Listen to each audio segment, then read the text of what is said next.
We got a late night edition of Greg Bedard, the big boy late night here with Mark and Joe. Greg, good evening. Good night. How are you? Let's get crazy, fellas. We're nuts. We're going nuts right now. It's good to have you on.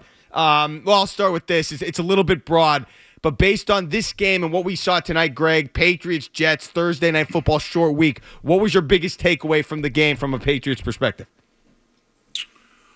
That they survived, emerged relatively healthy, and got the win. And that's all you should really care about. I don't want to hear anything about, style points or the offense, struggled in spots. Like, these games are just not good. They're not fun. This is about what you get. I didn't think that the Patriots would cover in this game. It was close, and it has nothing to do with them because I know how much of a mismatch this was, and Justin Fields can't play quarterback in the National Football League. But this is just what they asked these guys to do. 4 days, especially after the Patriots played at Tampa in like 89-degree weather and humidity, and then turn around and play 4 days later. It's just cruel and unusual punishment. And so they accomplished what they needed to accomplish, and now they earned a little 3-day weekend. A quick follow-up, Greg. I mean, Gillette Stadium was a problem for the Patriots for a long time. They were losing games left and right. Obviously, they're on a win streak now. Would you say, based on the environment tonight, I know you were there, is Gillette Stadium a home field advantage again at this point, or not yet? I do think it's difficult to play. I think especially tonight, I thought the fans were in it from the start. They were, ready to bust out and Drake Maye MVP chants and all that stuff. And I think they're really energized by Drake Maye. It's sort of similar to when Tom was here, that they know they have a quarterback that's special, that can do special things, that they're never out of it. If they happen to be out of a game, which it seems like the Patriots are never going to do. I think they had the halftime lead again for the 8th straight game. It's been a key part of their winning streak, and I think it's a good environment. I think it's a tough environment to play on, but I think it's more about the quarterback than anything, and the belief that quarterback brings, and also that every time you come, you could see something special out of Drake Maye, and that's a good energy to have in a stadium. Greg, I just want a two-part question here. Drake Maye maneuvered in the pocket fantastic today, but I also want to credit Stephon Diggs because he was finding a lot of the soft spots in the zone, right? So is it a little bit of both? Like, is it Diggs finding it and Maye finding, it was just so good from both. I wonder if that relationship and that connection is getting better week by week. Yeah, I think it is. And I think, just going over some of the advanced stats on this game. So the Jets, they were in zone 78% of the time in this game. I that's pretty normal against Drake Maye, and Stephon Diggs, in his mind, there's nobody better really across the league at finding soft spots in the zone, understanding coverage. He's an extremely smart player, and then you combine all of that with Drake knows when to look for him, and also, especially in the first half, Josh McDaniels, along with Drake Maye, because Drake has a lot to do with this. Like, he's got a lot of controls at the line of scrimmage now. He can do a lot of things, and he's doing a lot of things with protection and also motioning people, because I think he's understanding coverages and how to manipulate coverages. So, and Josh McDaniels was really, between personnel and different formations. I mean, I tweeted that he was formationing the Jets to death in the first half, where, they have, especially without Sauce Gardner, and they have some injuries, they have a lot of inexperience back there. And you could see that those guys were having to communicate. It was putting a lot of stress on them, and it was advantage Patriots in those situations because of Maye, Diggs, and McDaniels. We asked you last week, Greg, about TreVeyon Henderson, and obviously he had the big game, a couple of the big runs. Tonight, 24 touches, 93 total yards, 3 touchdowns. Did his performance tonight, following what he did last week, sort of change his trajectory in terms of where he stands in this offense? And could they look to maybe make him more of a I guess, a starter, a bigger part of the offense as we move forward? I don't think so, even though, there were a couple of things that I saw in this game. I thought his pass protection was better. There was certainly one rep that I saw that he did a really nice job on a play down the field. So, the more he does that, the more he's going to be able to play. So that's number one. Number two, I thought his second touchdown run was exactly what I've been hoping to see out of him, where he was patient with it. He set up his blockers, and then, he's going to be at his best, and you're going to know when he goes to another level when he does that more, where he's being patient and allowing things to develop, and then suddenly he uses his explosiveness to go through the hole. And that's what he did on that second touchdown. So that was, really good. He did run hard, ran over some guys, and that's great. I don't think, and you could get away with playing him, I think, a little bit more in this game with the layoff coming up. But I think if you ask Mike Vrabel for an honest answer, he would probably tell you that he wants Ramondre Stevenson back as the starting back. And, maybe the more Henderson does as far as pass protection and running with patience, then he's going to have more of a split of that job. But no, I haven't seen anything yet that would make me say that he needs to be the lead back of this football team. All right, Greg, just real quick, did you think that they were a little too conservative before the half and before that missed field goal?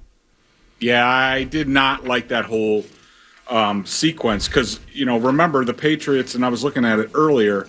I mean, it's you forget how many plays they ran, but it was almost like the drive to nowhere. I mean, they had the ball with 148 after the idiot Jets had a 12-man on the field penalty after a timeout. So they had 1st and 5 at the New England 46, and they finally got it. I mean, they had 1, 2, 3, 4, 5, 6, 7 plays from within 15 yards, and then they finally got down to the 28.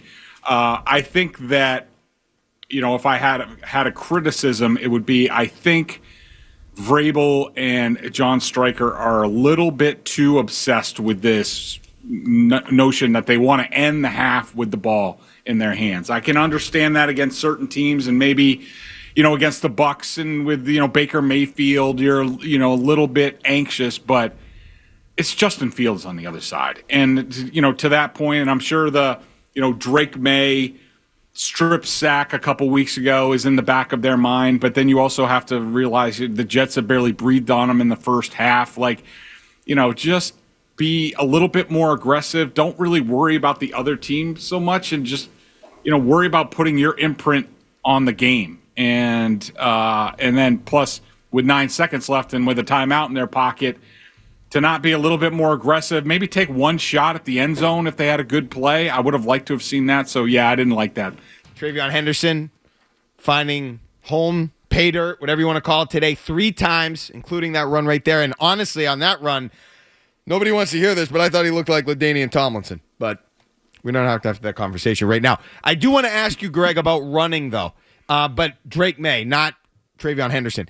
Drake Maye running the ball the last few games has not been as prolific as he was earlier in the season. And frankly, I think he's looked, for whatever it's worth, a little awkward on some of his attempts to slide, and he got tackled kind of funny tonight. I don't know if he's just in a slump or whatever. And I'm just wondering, are you concerned with what you've seen out of Maye running the ball, and is he going to have to be a little more productive running the ball as we start talking about, playoffs and maybe winning a playoff game and things of that sort?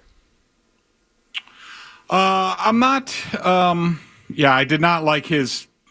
I don't know.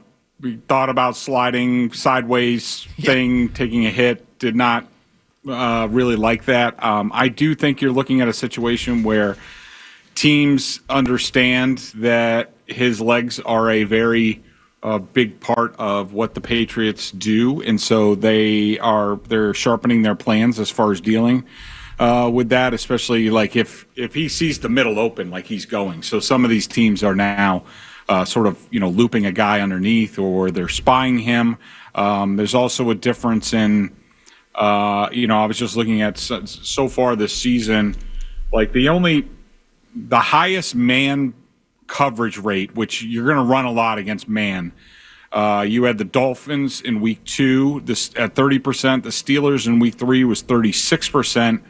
The Browns were at nearly 60% in week 8. And then in the last 3 weeks, it's been 25%, 28%, and then 22% today. So, and plus, I think you're also going to see some teams do what the Bucs did in the second half, is drop 8 in coverage. Maybe the Jets didn't have enough time to work on this week, but there are going to be adjustments made to Drake Maye. People drop more into coverage, not giving him the deep passes, making him take all the underneath stuff all day and drive 11, 12 plays to score. So there's going to need to be an adjustment, but you shouldn't be surprised that teams are taking away his running ability a little bit. The Patriots give up another opening drive touchdown. It's now 8 of 11 games they've given up points in the opening drive, but yet they still win games. Greg, I want to be critical of it, but at the same time, is it game plan? Does it motivate them to wake up right away? I want to be critical about it. It's not great, but at the same time, they continue to overcome it. Yeah, I don't know. I mean, Vrabel sounds like he's getting increasingly annoyed. About it. He said something about he has to remember that they played stretches of good defense also. So I think he's starting to get pissed. In a lot of these games, I just haven't understood, what the approach is. You're going against Justin Fields, who throws for 100 yards a game, but he's a really good runner, and that's one of the only weapons that they have on this team. You don't have a better plan. You're not more conservative to be we're just going to make them run from the pocket. I mean, how many times were they going to give up edges in the running games on little RPOs that aren't even all that complicated? So definitely frustrating. I think a little bit of they're going to have an extra time off of this game, and then also they have the bye week in a couple weeks. So that's something that needs to be fixed. I think Vrabel's talked in the past that Ben McAdoo's a guy who's scripting against the defense. I think maybe we need to find another scripter because they're not preparing this team to start games fast, and they're going to need to against better teams. It's just as simple as that. Do you think their edge is somewhat of an issue, whether it's pass rush or just containment on the outside? Yeah, I do.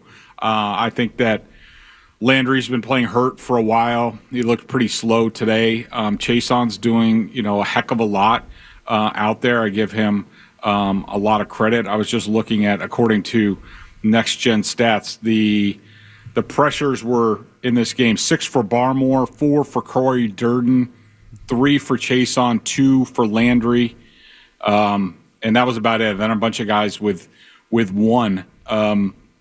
That.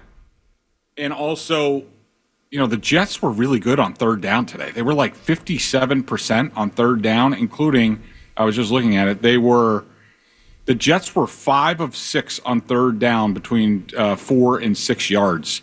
Their third down defense has started to get a little shaky here of late, and of course, pass rush has to do with that. The ability to get home with 4, and are they going to have enough at edge to last this season and be effective? I think it's a big question. Yeah, the Jets are 8 of 14 on third down tonight, and the defensive line of the Patriots, they've been getting banged up. Williams left tonight, Barmore was out and then came back in last week. You said Landry might be hurt, Chason was out for a bit tonight, so definitely something you'd want to continue to watch. But as we continue to watch this team, Greg, big picture, I got to throw one at you. What do you think from where you're sitting right now and what you've seen? What's a successful season right now based on how they're playing and where they are top the NFL record-wise right here in this moment? I would say my expectations for this team right now is to win the AFC East, to have a home game, and then it's going to depend on matchups and health. And, if, say, Kansas City came in here and beat them, would I think that's not a successful season for them? Of course it is. I mean, if they win the division and get a home game, this first season of this program, I'm sorry, that's a successful season. I mean, it would be a letdown for a lot of people, but that's still pretty damn good. Did you buy any of that Jet stuff about Vrabel potentially going there? So I'm surprised this hasn't been reported. I know I've talked to people in New York. I guess I didn't think it was news, but yeah, that report is in fact correct, and I've been hearing that for a while. That the Jets absolutely loved Mike Vrabel when he came in, and he was very tempted. Now I'm not sure about the timing. Look, the Patriots fired Mayo like 30 minutes after the game last year, so he knew it was there. But and if the Patriots kind of dicked around with him, he could have been the Jets head coach. The Jets would have loved it. They would have given him anything. But I think that he was, as he should be, very wary of ownership and the whole setup right there, and felt a lot more comfortable with the craft, and just hoped that that came to fruition. All right, Patriots win 27-14. Greg Bedard of the Boston Sports Journal joining us, as he always does here on the Shaw's and Star Market Patriots postgame show. Greg, great stuff as always. We'll talk to you Tuesday with Enjoy a Sunday off at some point. So you can watch the 1 o'clocks. Dundero. I got to pick up my wife at the airport, but I will be back for the 4 o'clock games, and I'm gonna study up just for you for next week. All right, we appreciate that. Greg Bedard of the Boston Sports Journal. Thanks, Greg. See you guys.